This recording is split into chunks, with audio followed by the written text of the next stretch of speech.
साहेब, साताऱ्यामध्ये आपल्या स्वतंत्रसाठी ज्या नोटा उधळल्या गेल्या त्या खोट्या नोटा होत्या आणि जरी त्या खोट्या असल्या तरी त्यावर महात्मा गांधी आणि बौद्ध स्तूपाचं जे चित्र होतं आणि त्यामुळे अनेकांच्या त्यांचा अवमान झाला असं म्हणून संतप्त प्रतिक्रिया येतात. काय सांगाल? एक मी सांगू का, आपण स्टोरी बनवतो.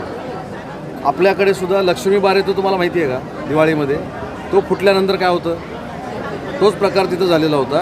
कुणीही पैशाची आणि आपण पैसे उधळले, खोट्या नोटा उधळल्या, एखादं जरी शूटिंग जरी मला दाखवलं ना तर मी राजकीय निवृत्ती घेतो. फटाके जे वाजवले गेले त्या फटाक्यामध्ये जे लहान मुलांचे खोटे पैसे आपण खेळतो ते त्याच्यामध्ये घातलेले होते आणि त्याच्यामध्ये ते फोटो होतो आणि ते फटाके फुटल्यानंतर ते अस्तव्यस्त झाले. ताबडतोब काही लोकांनी, मला असं वाटतं की जगताप नामं एक कोणतरी आहेत, त्यांनी सांगितलं की माझ्यावर खोट्या नोट्या उधळल्या.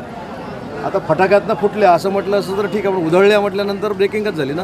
तसं सिंधुदुर्गवासियांनी, मी सिंधुदुर्ग असल्यामुळं असे काही शब्दप्रयोग करू नये अशी माझी विनंती आहे. कुठेही उधळल्या गेल्या नाहीत.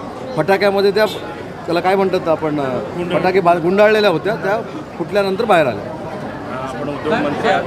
राज ठाकरेंची तुम्ही भेट घेतलात. राज ठाकरेंनी असं एक पत्र काढलं की आता जी बँकेमध्ये मराठी भाषा बोलली पाहिजे कंपल्सरी, त्याचं थांबवण्यात आलं आहे आंदोलन. राज ठाकरे साहेबांना सकाळी जे मी भेटलो त्याची पूर्ण कल्पना आमचे मुख्य नेते एकनाथ शिंदे साहेबांना होती. मराठी भाषेच्या संदर्भामध्ये ज्या काही त्यांच्या भूमिका आहे त्या समजून घेण्यासाठी मी तिथे गेलेलो होतो.